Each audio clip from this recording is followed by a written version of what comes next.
पूर्व कैबिनेट मंत्री नितिन राउत ने नागपुर में मीडिया से बातचीत के दौरान कांग्रेस प्रदेशाध्यक्ष हर्षवर्धन सपकाल के कथित शिवाजी टीपू सुल्तान बराबरी बयान से राज्य भर में जारी आंदोलन को लेकर अपनी स्पष्ट प्रतिक्रिया व्यक्त की।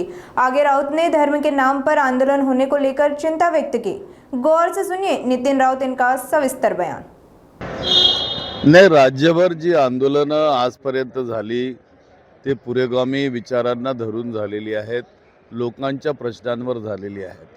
आजही जर राज्यात आंदोलनं होत असतील तर मग त्या ठिकाणी शेतकऱ्यांचे प्रश्न आहेत, बेरोजगारांचे प्रश्न आहेत, महागाईचे प्रश्न आहेत, विचारांचे प्रश्न आहेत, यावर आंदोलनं झाली पाहिजेत। कोणत्याही धर्माच्या नावावर किंवा कट्टरतेच्या नावावर या ठिकाणी आंदोलन होऊ नयेत। काँग्रेस पक्षाने कधी पुरोगामित्व या ठिकाणी सोडलं नाही।